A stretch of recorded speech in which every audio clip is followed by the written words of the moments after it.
What's up, cycling fans? We're back with another episode of Pack Chatter. Got a real fun one for you today. Before we start, though, we will hit up our sponsors. First, we're sponsored by NISBRA, the New York State Bicycle Racing Association. NISBRA does all the behind-the-scenes work to keep racing going in New York, whether you're talking about grants or upgrades or officials or permits. They're doing all that tough stuff, calendar organization. So hit them up at nisbra.com or hit them up on Facebook. We're also sponsored by Legacy Bikes. That's Legacy with an I, Legaci, bikes.com. My man Todd Shesky will hook you up with your two-wheel machine for your little one. Get him on a balance bike. Christmas is not too far away. I know it doesn't seem like it's almost here, but it's getting there. And if you want to get your little one going on a bike and share the love of the sport, no better way than getting them on a balance bike from Todd. My little girl's got one. She loves it. So hit him up and get yours started. All right, today we are talking with Heather Mason from the Bianchi Dama program, among many, many other things. She was a pro mountain bike racer and did very well in the 24-hour scene.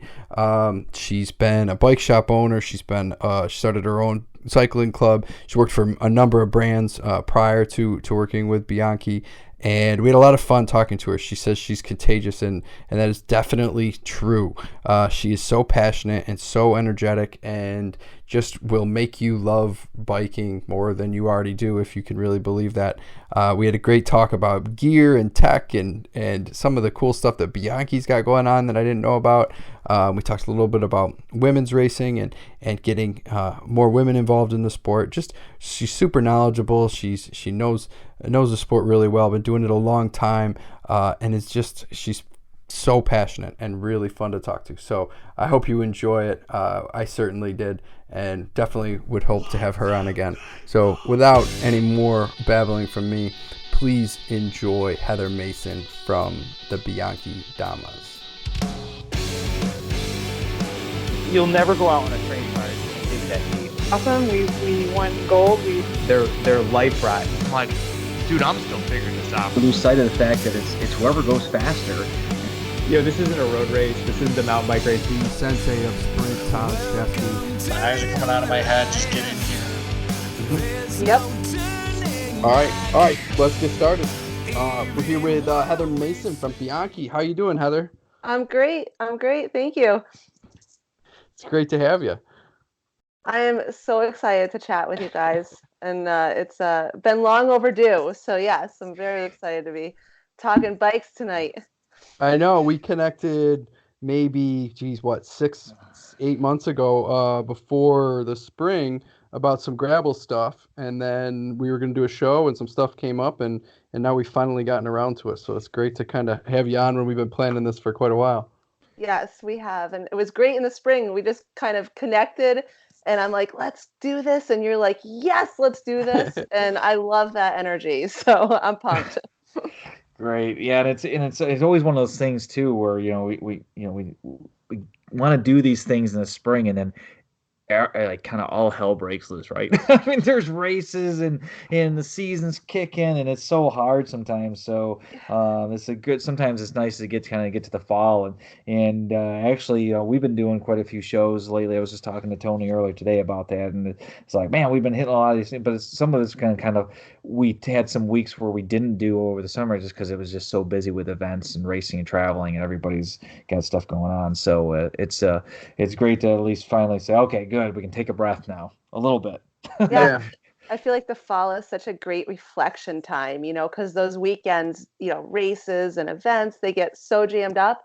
And then in the fall, it's like you can take that deep breath and just look at what you've done and where you're going next year. And, that's kind of where I'm at. So I feel like having this conversation tonight is perfectly aligned with that. Perfect. Right. So for people who don't know you, can you I know there's a lot to kind of unpack here because you've worked so many different positions in the industry and have so much experience in the industry, but can you give us a little bit of a rundown of sort of what your history is and where you're at right now? Yeah, for sure. So I'm so lucky to be in the sport. I love what I do. I started racing bikes when I was young, and I just fell in love with the sport of cycling. And that turned into working at a bike shop, traveling all over the US racing. And eventually I started my own club. I love getting people into the sport. I love passing my passion on, and I was fortunate enough to grow a pretty large club up in the state of New York, um, putting on races, hosting rides, coaching kids to ride, and that turned into owning my own bike shop, and then eventually working in the industry for iconic brands such as Eddie Merckx and Ridley, and now Bianchi. All along that, I've just been continuing to develop programs and concepts that get more people into the sport of cycling. I think our industry is definitely contingent and it's just desiring and needing more people into the sport. And I feel like that's why I was put on this world. Like I just light up talking about cycling. And, you know, if you have a conversation with me, I promise we're going to be grinning ear to ear, just so jazzed to go ride bikes or buy a new bike or get your kids on bikes. It's just, I feel like I always say I'm kind of contagious, and that is why I'm on this earth. So that's what I'm Well, doing. good. I mean, having spreading contagion of cycling is definitely a welcome. And I mean, and you've touched so many aspects on your journey so far. I'm just in in retail and clubs and it always seems like I had a conversation with somebody earlier today and they were saying like, geez, I didn't know I didn't really connect the dots that you were the same person in these these three different aspects. And it's like, yep, yeah, one and the same. I said, but like a lot of us in the sport, we wind up wearing 18 different hats, and sometimes at different times, sometimes all at the same time. But you have kind of this a little bit of unique perspective, I think. One, coming from kind of the mountain bike, and even in the mountain bike, even from a little further out, I'll say in the 24-hour realm, and then also from a woman's perspective and breaking into that, and how do you think that's kind of shaped where you've gone, and kind of how did that bring you kind of where you are now, and then kind of where do you see that taking you? Yeah, so I used to race 24-hour races. Oh man, I got to tell you, I loved it. It was an addicting event, and such a great thing to be around so many people at the race venue, camping out and having a great time on bikes for 24 hours. And being a woman who raced solo, um, I was one of the few, you know, Right. and that really stood out. People would come up and they would talk to me about that, and curious how my body handled it, and not so much isolating me as a woman, like could if I could do it, but definitely giving me more props because I was out there doing it. Um, so being a woman in the industry, I met people like Keith Bontrager and Tinker Horace was a great friend of mine, and it just kind of elevated my connection because I was out there racing so often and I was doing so well. I really developed a strong network, and in doing so, these conversations propped up. How do we get more women into cycling? And getting women into mountain biking has been definitely growing through the years, but at that point it was just getting more people on the road, I feel like. And the easiest way to do that was road biking or triathlon or sports that more women were taking to at that time. So I started there, and then eventually started learn to mountain bike clinics. But my background in racing definitely opened my eyes to the fact that more women could be in the sport, and how do we get more women in the sport? And I definitely took that role as I've moved forward in my career. And the Bianchi Dama program is a great example of that. What what time period are we talking about for the racing for people like who don't like when you started racing 24-hour races? Like when how long ago was that? So it's like 2000, 2001, Okay. 2004. So yeah. Have you seen a big shift in women's participation, particularly in that area, uh, since then? Is it different with Oh my 24-hour racing? So I think 24-hour racing has kind of dwindled in itself now. It's more like these Yeah. endurance races on a whole, or like stage races. But Mhm. yeah, there's definitely more women out there. I had a conversation with Bicycle Retailer a couple weeks ago about women specific bikes and how brands are now getting away from women specific models. And it was funny because I said to the gentleman I was talking to, I said, back when they started the women's specific line, there weren't really many women in the sport, so it was kind of like a special thing. Mhm. Now we almost need a men's specific line because there's so many women in the sport. It's awesome. So, That is, yeah. um, What I also wonder too, like with the 24 hours being one example of these sort of like ultra endurance events, that there seems to be, whether you're talking about gravel races or even running events, with runners like Courtney Dauwalter and some of these like super like ridiculously long running events that we see athletes doing across the board, that women seem to be maybe drawn to these a little bit more. Is there a bigger push there, or do they do better in those kind of events for some reason? I mean, it seems to be like a lot of numbers there. yeah, so I myself am an endurance athlete, right? So between 24-hour racing and ultra running, and I'll tell you, it's women have the capabilities, our bodies store energy, store fat energy that helps us with these endurance sports. So our bodies are definitely set up better a little bit to handle that. Um, but yeah, women in the endurance running, women in triathlon, women in endurance biking. So on my Bianchi Dama team, Shayna Hogan, Ram champion. I mean, we all know her. She's the greatest. Hmm. She is a Bianchi Dama, and she's amazing to work with. So she was one of my role models when I was younger, and go figure. Now I have the opportunity to work with her. It's pretty amazing. That's awesome. So tell us a Yeah. little bit about the Bianchi Dama program. Oh gosh, so this program is just the highlight of my career to date. It's my brainchild. When I started working with Bianchi a couple years ago, the part of the initial conversation was, yes, I'd love to work for you, but let's do a women's program. What do you think? Can I create a women's program from the ground up? And they simply said yes. And they gave me the freedom to develop this program. And the program is going into its third year in existence. And we currently have just shy of 100 DAMA ambassadors across the US. The Oh. program is designed around finding approachable, real women. They could be racing, they could just be recreational riding, um, moms, professional women. It could be anyone, but someone who loves cycling, who has that same, I hate to use the word contagious because it sounds bad sometimes, but contagious I passion. like it. I like that word. I don't hear people I don't hear Uncontrolled. people use that word the way you do. I like Well, it. we could sub in infectious, but that probably doesn't help, right? It just sounded people. But just women that aren't afraid to just say they're going to do something and go after it and share that with other people, and are super encouraging. And the Dama program is about that. So I've hand selected these ambassadors, and they're located all across the US.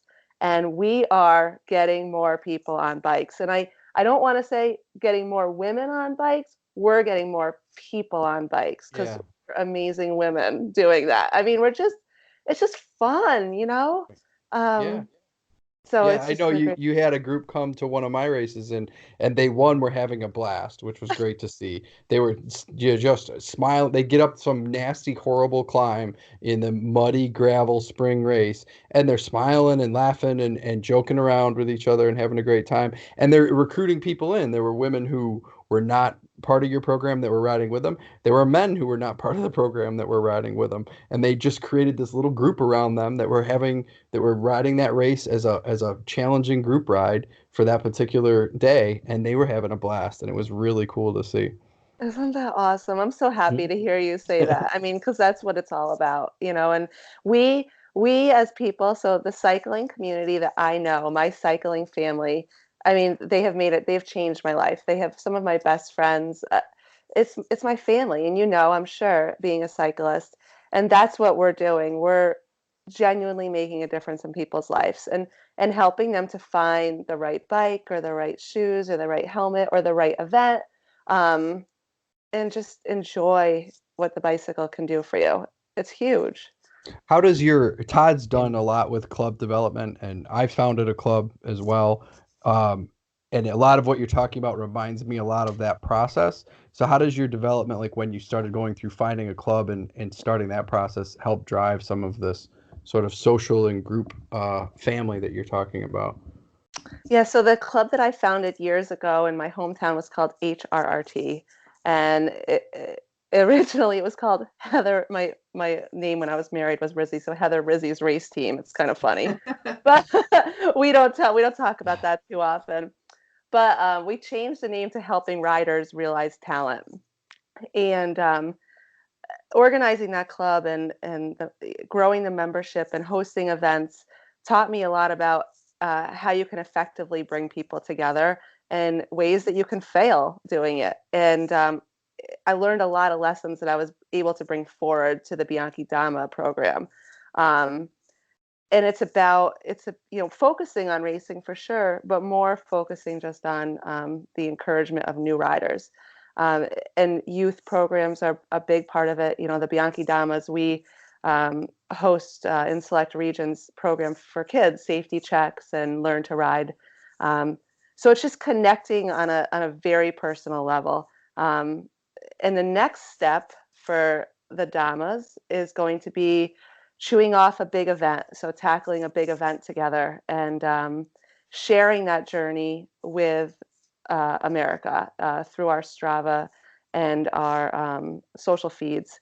And this year we've chosen the SBT gravel event out in Colorado in August. So we are going to train collectively for that event and share that so other people can follow along and either relate to that event or relate to another event that they're training for. So the path with HRT forward to the DAMA program has really just brought lessons to the table that show me how to really engage people. And I think it's about being real and not being afraid to show, the days where you're not feeling so strong or so great. And, let people feel that, show your feelings. So that's what it's about. Yeah, and you talk about like the Dama program and that group that Tony describes at one of his events and do you find that that's more along what attracts women to cycling is kind of the aspect of camaraderie, shared experience kind of thing, more than competing, or is that just kind of an outcropping of gravel and fondos and things, but do you still see, women wanting the competition side? Where do you kind of see that falling? I mean, given that you've come from the competition side, obviously doing 24-hour racing and mountain bike, but now you're also in this Dama program and this kind of outreach. And where do you see women as you're bringing women into cycling? Where do you see the predominance on that? Yeah, so I think that it's both. As women get into the sport, there's just a learning process that has to happen. And we have a lot of great retailers across the US, a lot of great independent bike shops. Some bike shops do it beyond fantastic, and they go the extra steps and they show women how to shift their bike.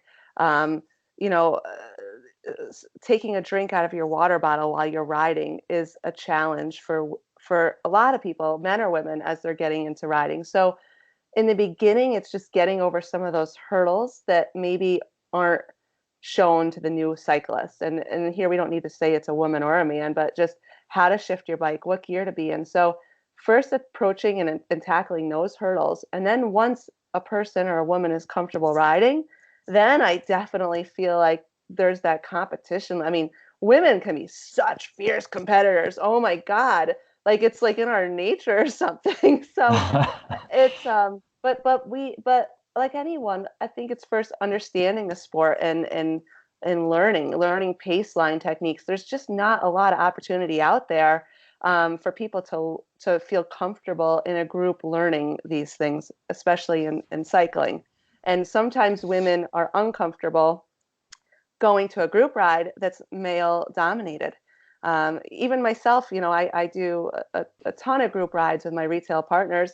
I'm a, ex-professional cyclist. I still get nervous going to a group ride because the guys want to just to trot me. It's like I, Right. I'll work Right. my butt off. So I think it's just that making the sport approachable and easy to learn. And then events like the Women's Woodstock Grand Prix, which is a 3-day women's race in the Catskills. I mean, that is what we need because, gosh, I went to that event this past year, and I'll tell you what, I've been to a ton of road races, but that race had just a great feel to it because, like before a race when everyone's visiting the porta potty and there's all this like nervous tension lingering in the air, you can almost feel it, right? At the women's race, it was like the women were like, "Oh, you need a gel? Here, I have a gel. Here, you need some water." Like everyone's just like happy and like it was it was awesome. And it was my first time ever seeing that because I don't come from a road race background. And so this year, I'm gonna get my Dama ambassadors out there and say, "Hey, you want to try road cycling? You want to try road cycling racing? Here it is, right here. This is the spot because it's not intimidating. So I definitely think there's competitive women out there, and they're the ones that are still racing and they're out there. But there's also a group of women that are competitive. It's just hidden in there a little bit, and we got to offer the opportunities to just pull it out of them. So I think it's both. Yeah, that's Yeah. very cool. I was having a conversation last night with a guy who told me that a woman in Central New York had approached him about wanting to host a women's only race, on a smaller scale than the Woodstock race, but on a more localized scale for next year. So, which might be cool. But afterward, I'll text you. It's probably somebody you might be somebody you already know, but I'll text you who it is, and maybe you can reach out to her and give her some support there because that would be kind of cool to see that come off. I would love that. I know that putting on races, right, it's a lot of time and investment, and you're afraid you're not going to get so many women the first, year, but I think the more opportunities like that, the further we can go. So please don't forget. I would love that. Yeah, yeah, definitely. Yeah, and it's funny that and we talk about that kind of that pre-race kind of community kind of thing, right? And so many road races, I think, well, road races get kind of the black eye, I think sometimes, and I've probably played into it as much as anybody because there's times when I kind of get to a race and I always have my kind of my gig, right? I'm like I'm getting there an hour before the race. I know I'm going to run into at least one or two people on the way to registration. That's going to be 10 minutes of talking. I'm getting my number. I'm going back. I'm changing, getting my stuff ready to go. I'm doing my 20 minutes of warm up. I'm putting my stuff away, and I'm going to start line, right? And I don't spend a lot of time socializing, and I'm kind of on my mission. Yeah. Um, and but I was saying to somebody at the track Saturday night, and they were new. There's only maybe the third or fourth time at the track, and they're like, "Oh, I didn't know I got these wheels." I'm like, and he's like, I don't usually just walk up to people. I said to him, like, here's the deal, like, track is super friendly. Like, people will lend you stuff at the track. Like, oh, you need something, just use my wheel, it'll be fine. And I've had my parts spread all over the place. I've had cogs and chain rings and tools, and and I'm just trying to get all my stuff back at the end of the day. And it tends to lend itself to being more welcoming, but you're also hanging out in the infield together between races, which I think gives you that time and that space, and it's maybe just even an awareness thing, though, and something I've tried to be more aware of when you bring that kind of a thing up, and it's like that's what people kind of tune into, and what it's even gets you kind of jazzed, right? Right. So, I'm saying maybe just more of a just take 15 minutes and just be more approachable to people is a way to welcome not just women, but men as well, especially as the sport is going through a lot of changes right now and new people kind of looking, going like, maybe it's something I want to do, right? Yeah, And and even to take the gender away from it because I've had a lot of opportunity this past year. We've been a major sponsor of the Farm to Fork Fondo series. So at those events, we've been out there chatting with people, and I'm noticing this 50, 60, 70-year-old population getting into the sport now. I don't know if you guys have noticed that, but it's like Yeah. new cyclists at an older age. Hmm. And they're finding the sport through like the Peloton spin bike or spin classes at the gym. And now they're actually out riding real bikes. And some of them are e-bikes. And so there's this whole different population coming into the sport now who is still eager to learn and connect and know what lycra is and how not to wear their underwear under the shorts, and someone has to be the people to tell them. So that's another interesting role. So it's just great creating this community, and working with these women has been just an amazing experience. It makes me appreciate the sport more and humanity in general, to be honest. Right. Yeah, Yeah, and I it's think the more people have these conversations about like, you hear this all the time, what draws women to the sport kind of thing. And I was actually looking at a meme that came up through my Instagram feed just the other day from one of those Cat 3 memes. I don't know if you ever follow those, but it was a bunch of guys sitting around and there's a big thing about how to get more women in the sport. And it says like pink bikes and floral kits and all these sort of kind of cliche ideas. But and it was making fun of that concept because it's just a bunch of dudes doing it. But what it ends up being is that a lot of things are really accessible just to people in general. It's just about being more accessible to all people and getting more people into the sport that way. And good. so tell us a little bit about Bianchi and what your relationship is with the brand and what you do for them outside of the Dama program. Yeah, so Bianchi Bicycles is an amazing company. I am fortunate enough to have gotten connected with them through just the work that I've done in the past, and my role for them is business development in the Northeast. So from Maine, Vermont, New Hampshire, Connecticut, Massachusetts. I have the ability to work with my shops and to create really active retail partners. So on Facebook, Bianchi Bicycles New England, we're constantly scheduling events and community Celeste parties and bike demos and just different opportunities for consumers to connect with the Bianchi brand. Um, I have about 50 retail partners in the area that I work with, and we just are really getting more Bianchi bikes on the road. Bianchi is 1885, been around for so many years, prestigious Italian bikes, the handling, the materials that the bikes are made of. It really sets the bar for the industry quite high. If you haven't really taken a look at the bikes, they're really outstanding. I mean, have you seen the success of the jumbo team this year? I mean, we have just been, it's been a roll for our bikes that feature a material that's called countervail. It dampens the ride. Bianchi is a brand for me that really resonates with the kind of person I am. Um, the bikes are just outstanding craftsmanship. I've worked for a bunch of different companies over my years, and with Bianchi, I haven't had one failed frame. I haven't had one warranty issue. I mean, the bikes are just phenomenal. Um, Yeah, I'm and riding. they've always It's come from this like this. I mean, I can think back to mid '80s, and they were a huge brand then. And one of the things you were just kind of saying there, and I kind of jumped in on you here, but is that you guys like the team has had a big year. I mean, for a lot of time Bianca didn't even have a team either. And it's really kind of been like this resurgence from them in the last few years, and really picking up steam in the last probably two, I'd say. And maybe I'm a little off of my timeline, and as I get older I always say, oh, it's been a year or two, and it's been longer. um, but it seems like in just the last few years that there's really been a lot of momentum between like the Dama program, the pro team, and I see more of the bikes out in the peloton. And I have one of my athletes rides a Bianchi. It's a beautiful machine, and for a brand that I think back early '90s I kind of discarded as being dated, not current. I think maybe if I'm, and correct me if I'm wrong on any of this, but they were a little late in getting it more towards the carbon end of things. But it really seems like they're really on this a lot of momentum in the last few years. Oh my God, I can't agree with you more. Like I remember growing up and just being like seeing a random Celeste bike and just knowing that color was a Bianchi, knowing that, oh, I know that color. That must be one of those bikes. But not really connecting the brand to like being anything like spectacular.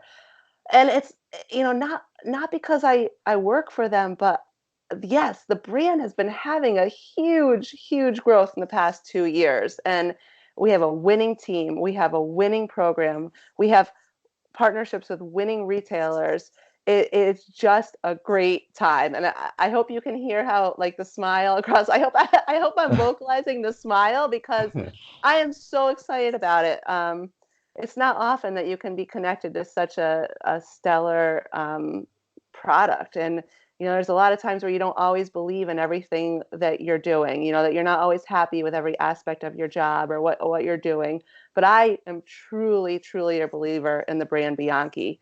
Um, Even the way we protect our retail partners, the brand is just, it's incredible. It's incredible. And I've ridden the Ultra, the Aria, the Infinito. I've had the mountain bikes. I mean, my son rides a mountain bike. It's just great. So I have to get you guys one. I got to get you guys one so you can try it. Well, Definitely. I was gonna definitely make sure that I said, and I was like, and I think I said this in a text to somebody. I said, I think it was Dan Park actually. So I said, Dan, I said, well, where's the track version? He's like, I have one. I'm like, I don't. I'm telling you, I don't see any when I'm up in Milton. That's all I'm saying. I go like, if they got a track commitment more than just a recreational fixed gear, I'm game. So I All said, right, but you don't see any up. I got to get up there. Okay, so last year I went out and I rode the Velo track in California. We actually had a Bianchi Dama trip, and we took a clinic and we learned how to ride the track there. So, I'm making that happen. I'm on it now. Now you can, it's Yeah, happening. you gotta get up there and like I say, because I mean, it just you see a lot of looks. You see a fair amount of Dolans, but I mean, even the Dolans aren't huge, but there's a fair number of them. But you see certain brands, and I'm just I don't see I can't remember the last time if I've even ever seen a Bianchi at the track. Oh man, so we have actually three of my damas are track specific. They race on the track. So Awesome. our Super Pista is a great bike. So we'll connect on that for sure. We'll change that. Yeah, I'm just saying. I think it's because I think it's fertile ground. I guess is where I'd throw that out there is say if they've been making moves and making road bikes and are really up in their game there, and you guys are grabbing market share, especially at this time where it's been a tough time I think for bike retail, and you guys are grabbing I should say not grabbing but regaining market share because Bianchi's been a big name for a long time, and to be regaining market share and be having excitement about the team is really really cool. And what is the new material now? I'm kind of peaked because I didn't go research a lot on Bianchi, so now I'm kind of peaked like my interest here on like what is this material you're talking Yeah. about? What is this? So, so countervail, we refer to it as CV for short. It's been in the line for a couple years now, so it's not new. It's a couple years old. But countervail is a carbon. It's actually made right in Pennsylvania. It's used in aerospace technology, so space shuttles, airplanes, and it absorbs vibrations. It's a natural material carbon that actually absorbs vibrations. Very, very premium. We're the only bicycle company to use it, and it's actually built into the frame during production. Hmm. That's in specific models of ours, like our Ultra, which is our race bike, our Infinito, which is our endurance level bike, our Specialissima, our climbing bike. So having the CV in the frame takes away all the vibrations off the road and really changes the way the bike rides.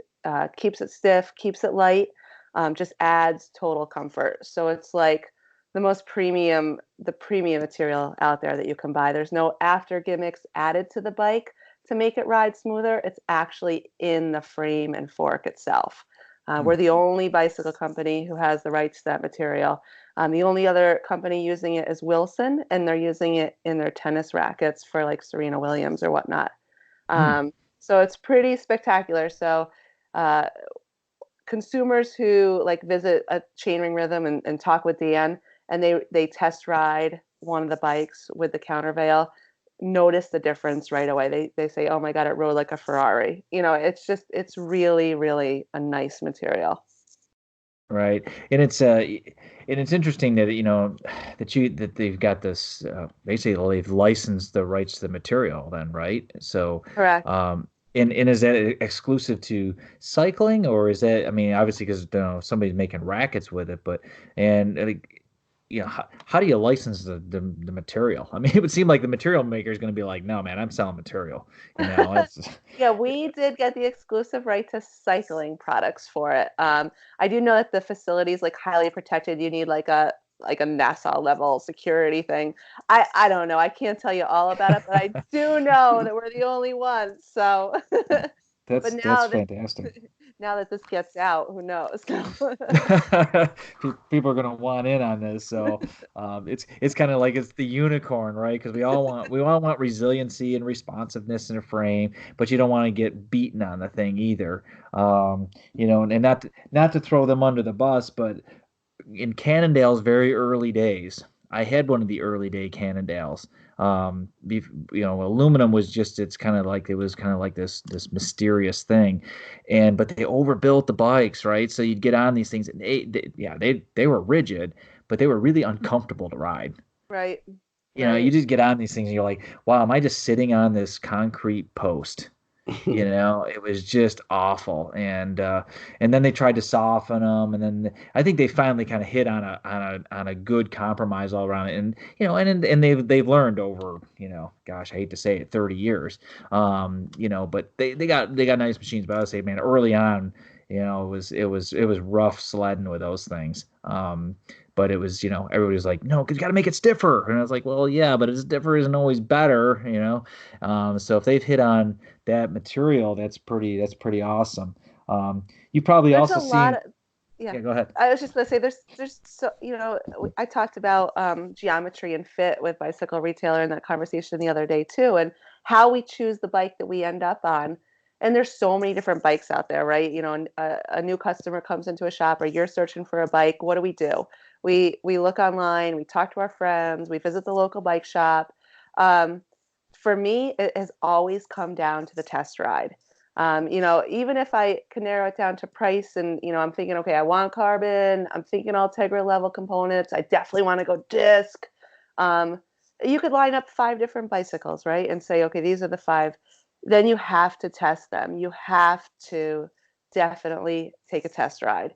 And I'll tell you, that's where the countervail wins. It does, because it's just noticeable. It really is noticeable. So I think I always love to tell people, if you're looking for a new bike, definitely do that. Go try, brands A, B, C, D. I'm very passionate about Bianchi, but I'm also passionate about finding the bicycle that speaks to you, that's going to get you out there on it. So I think that's important. Everyone connects on a certain level with their bike. Some of us name them, which is a little awkward. I don't, but some of us Yeah. do. I always take it as more, it's like owning a hammer to me. It's just a You tool don't get that, that close. no, it's here today, gone tomorrow. If it gets racked up in a crash, it's okay. It's replaceable, and I'm moving on. But I have had bikes that I have particularly liked, and I'm like, man, if I could just make this not ever wear out, I'd be really happy. But such as the way things go. But now, are they using countervail on everything, or are they offering other ones too? Yeah, no, it's only on select models. So it's on our Ultra XR4, which is what the team uses in the Pro Peloton. Our XR3, a little more price specific. Our Specialissima, which is our 14-pound climbing bike. It's amazing. Our Infinito CV. So only on select bikes. Okay. Cool, cool. Because and I saw something recently, and I don't know if you have any experience with this. So they were talking about laser welded tubing that's formed out of flat sheet, and somebody in, I don't remember where in Europe they were doing it, and they were talking about bringing that forward, and it was like, man, that'd be pretty interesting. And they were, basically with a steel bike then being down to like 14 and a half pounds. I'm like, wow, that. So there's so many transformational things going on. And it's I and it's think wild to me, to think that here we are this far along, and you guys got countervail. Somebody's working on seam tubing that they're laser welding, and was like, they have this much innovation in frame material is crazy. Well, it is crazy and it's amazing at the same time, right? Hmm. It continually gives our industry something to talk about. And I always tell people carbon isn't always the lightest, right? So that would be a Yep. 14-pound steel bike. Whoa, what? Right. But as long as we're talking about new things, new technology, the cycling industry is never gonna, like, we're never gonna go away. And that is a great thing. We're always innovating. We're always coming up with new things. Do we need that as, like, just to ride every day? No, but does it make the experience, so much better, so much awesome? New gear. Who doesn't love new gear? We talk about our bikes. I'm always changing out of mine every 2 years, getting new gear or more. I'm like, I'm Right. always Yeah, on something new. Who knows? the Watch my the Instagram benefit of feed. being in the industry, right? You get to turn your bikes over all the time. But I Right. mean, if you're in love with the sport, I mean, you Right. should. You should invest in it, invest in yourself. I mean, it's such a good thing for your body, and you should have the best thing. You're out there riding, invest in yourself. I always tell people, get the better helmet, get the better bib shorts, get the better shoes. You're gonna love it that much more. I'm a big Yeah. fan of that. I always marvel like when people say that they enjoy cycling, right? And especially new people, they'll come into the sport and say, "Well, I really like riding my bike." And I see them get on a bike and their fit is abysmal. And they got lousy equipment. They're not fit to it. And I'm like, and yet you like riding your bike. I'm like, and I really like riding my bike. In fact, I kind of love riding my bike, but my bike fits, and I have stuff that feels good. I'm like, and you're going to go into a whole new realm of loving riding your bike if you actually got a good fit and got something even halfway decent.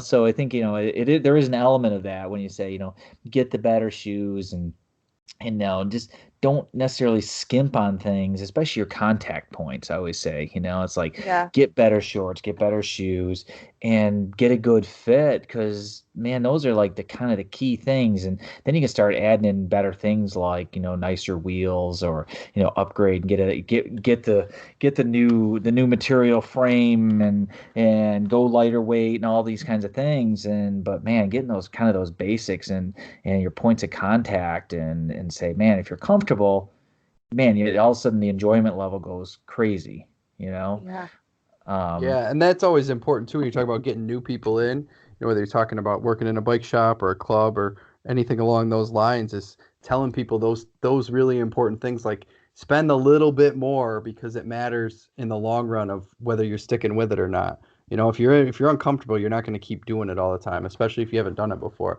But the people who invest in it, then they end up sticking with it, and they usually end up spending way more than they started at anyway. Right. Well, it kind of draws you in because now it feels Hmm. fun. And it's like one of the biggest investments is like, it's funny that Heather said something, invest in yourself. And it's a phrase I've used to people when they started and they're like, well, I'll see you get started. I said, look, invest in yourself and get a good professional fit. I oh go, yeah, just, it'll be worth your $100, whatever it's going to be for, I go, you don't have to go to the Mac Daddy. And I said, don't worry if they're not shooting lasers at you and doing lots of try to recommend good people that are really knowledgeable, people like Scott Page over at Full Moon Vista and Dan Van Park over at Chainring Rhythm and just people that are going to do a good job or Chris Bushover does a good job over at Handlebars. I mean, people that know cycling, that love cycling, that'll do a good fit, not just like moving you through, and it's like, man, that's such a great investment and then your enjoyment level goes up because even if you're on a Bianchi, if it doesn't fit you right, you're like, or you get the wrong saddle, you're like, I'm not all that comfortable on this bike, and it's like, oh, it's because you got the wrong saddle. yeah. It's not the bike, right? It's not the bike. It's the Right. saddle.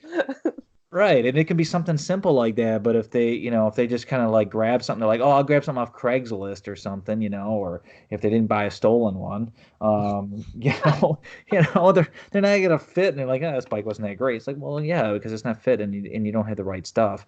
And it's amazing how just some of those little things can kind of come together, and you think, well, I don't want to spend the extra money. It's like I try to tell people too is like amortize that cost too. You're gonna have that stuff even if you're keeping it for a while.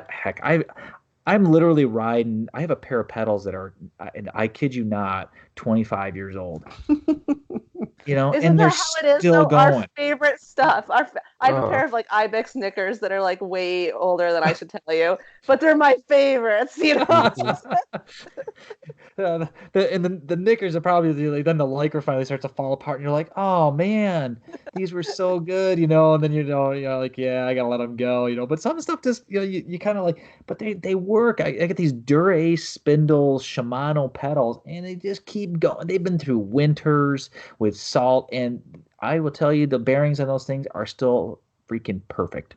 that's You awesome. know, you buy good stuff, sometimes you're like, you buy good stuff, you don't have to replace it all the time, Yeah. and it lasts. And so, going for the little bit extra, I think is always good advice for people. Make their enjoyment level a little bit higher. And of course, I always encourage people, even though I'm a dying breed, is always ride tubulars, but that'll just be me. So So Heather, you go to a lot of bike shops, and a lot of what we're talking about has to do with the life of the bike shop, they're going through a lot right now with internet sales and things like that. So you Yeah. talked about protecting your retailers. What are you seeing in the shop space specifically, and like what's working for people, and where should that be going right now?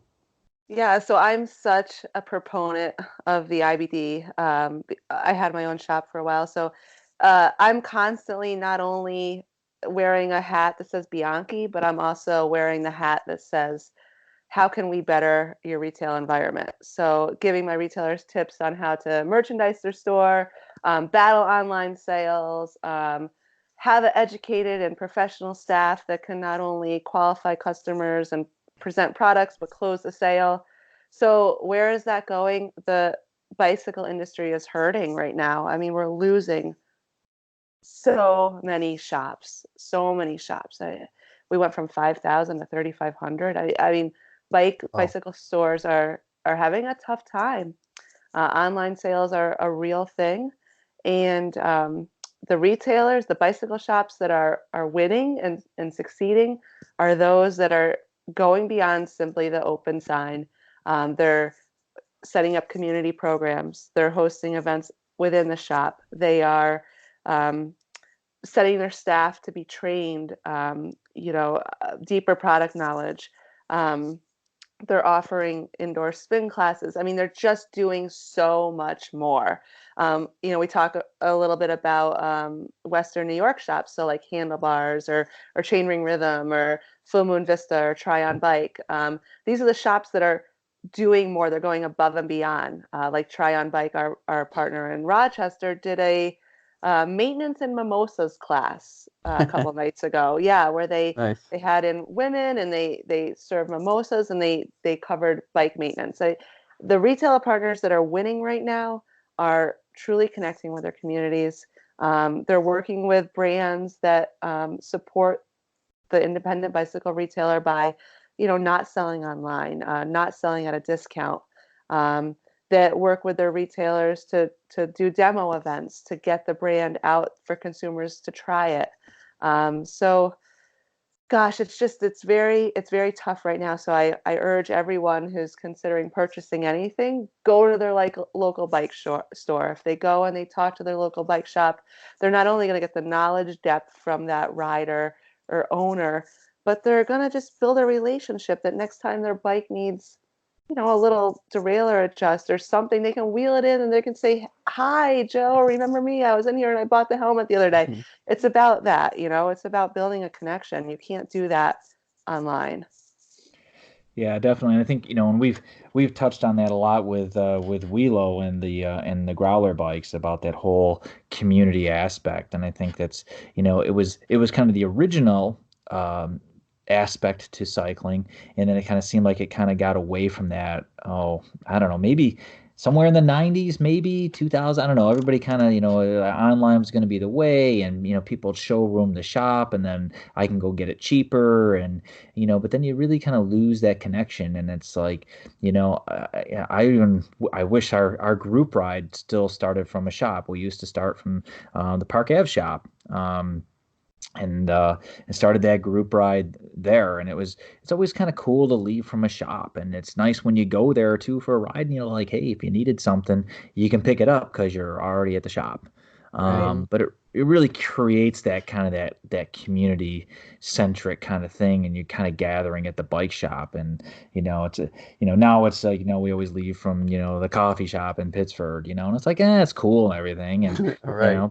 but how much more cool is it? Like, and I used to run the Giros up in Buffalo, and we always went from the handlebar shop and we rode from there out to Lockport, and it was always like a 30-40 minute ride from there out to the course. But we always met at the shop. And then, Peter always had the espresso machine running when we came back. I love that espresso machine. Every time I go in there, they're like coffee. I'm like, yes.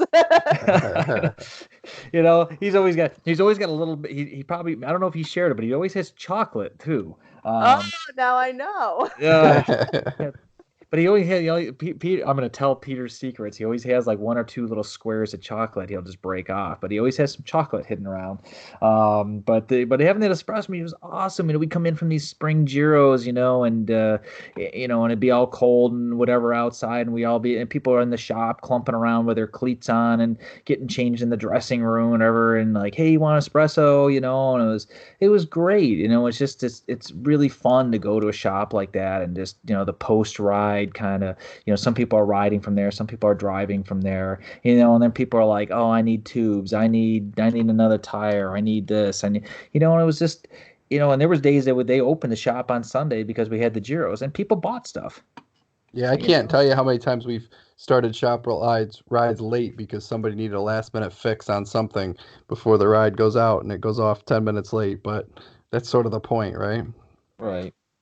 Yeah, building that community is so cool, and and hearing this stuff about the Dama program you're doing, and I think you guys did Farm to Fork here too in the Finger Lakes. Am I right in that? We did. We actually made this year's Finger Lakes our Dama Summit, which is where we bring together a bunch of the Damas and we not only ride the event, but then we have a session afterwards where we talk about the program and where we're going. So yeah, that Finger Lakes event was just wonderful.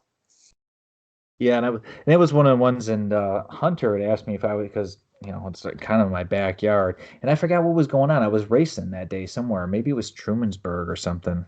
Um, but it happened to be on the same day as I was racing, and I was like, geez, it's like, I get torn, because I'm like, yeah, it would be a great thing to do, but then I got other stuff to do, and it's like, yeah. I guess a good problem to have that there's lots of events to choose from.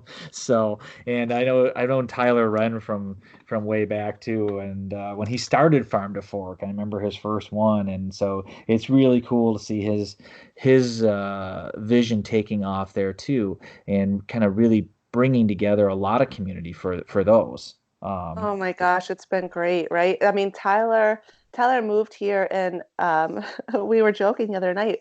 Him and I met at a local pub, and this is before he started the first event in Rensselaerville, and we were chatting about the event and how to get it going, and it seems like forever ago, right? But right. now look at what he's doing. I mean, it's just phenomenal. His organization has changed a lot of people's lives.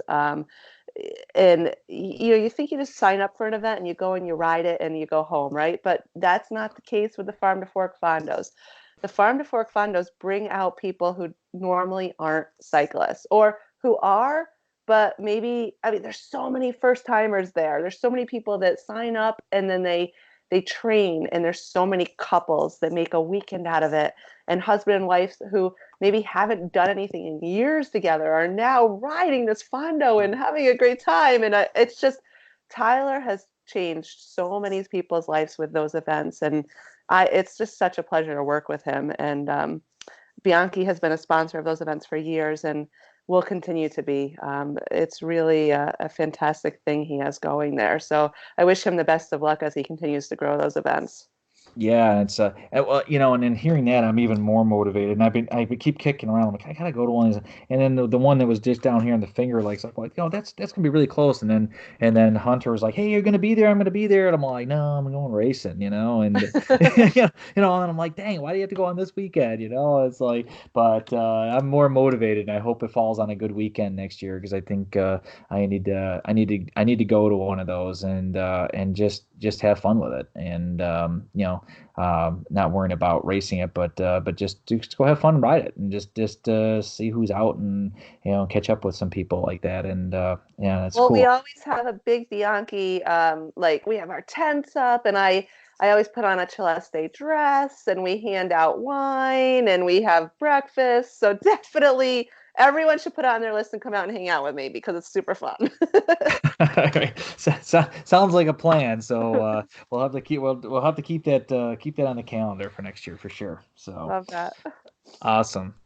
So yeah, well, this was great to hear about a lot of good stuff that you got, and I love hearing your enthusiasm. Especially, I think it's easy to get unenthusiastic when we hear numbers dropping in USAC, and we hear some of these things, and to hear your enthusiasm for and what you see, and you see Bianchi is growing, and you see growth. That's always really encouraging, because I think it's easy to get caught in the naysayers and the negativity sometimes, and you think, man, what's happening to everybody, as things change. But change doesn't have to be bad, and just because people move away from one thing and towards something else, it's still butts on saddles.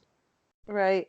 I agree. I agree. It's just more people on bikes, and that's what we're doing. That's what it's all about, right? And I mean, like, I don't know who got you guys on your first bike, but I am so thankful for my dad for introducing me to the sport. It's literally changed and shaped my life. I would not be who I am if it wasn't for the bicycle. I mean, that's a big thing, right? So Yeah, that's what it's absolutely. about. Absolutely. All right. Well, Heather, we really appreciate the time. Oh, You are absolutely contagious, no doubt about that. What's the fall look like? Any big things on the horizon we should know about? so yeah, Bianchi partnered with the Young Survivor Coalition. We're partnered with their Tour de Pink. There's a event out west for breast cancer. We awarded 25 lucky ladies across the U.S. Bianchi bicycles.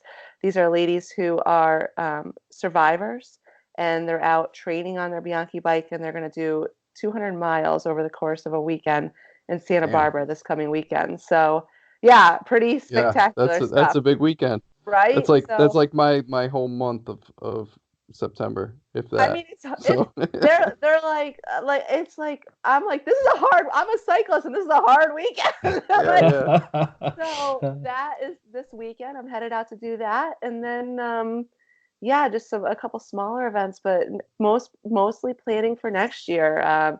Getting the calendar aligned and the Damas aligned. We're about to launch December 1st. We will launch our application process for our 2020 Dama team. So stay tuned for that. We'll have that on all of our social media feeds. And yeah, just gearing up bigger, better, more. What else can we do? How do we reach more people? That's what it's about. Very Awesome. cool.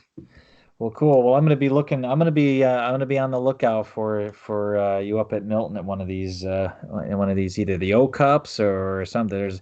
I mean, there's events every other week up there. So join the party and see what's going on. And they get a great turnout up there, and the O Cups will be really crowded. It's a thriving track up there. So and maybe some good fertile ground for your Dama program up there as well. Yeah, So Yeah. I think I need to swing over to Dan's and try one of these CV bikes here and see how that rides. You got me interested. Yeah, Dan actually he rides an Infinito and he actually has one of our Aria E roads. We do an e-bike. So, and this is something, December 3rd, we're having a party with the 42 North Brewery. We're having a Celeste party. So if you're free, mark your calendars for that Tuesday night. It should be fun, a holiday party at 42 Nice. North. Yeah. awesome, awesome. Sounds Yeah, good. more community stuff. That's great stuff. So cool. Well, we'll definitely be looking for that, and be looking for you out on the roads next year as well. Nice to talk to you guys. Thanks so much. It was so much fun. I could chat with you guys for hours. Yeah, we can do it. We'll do it again for sure. Take care.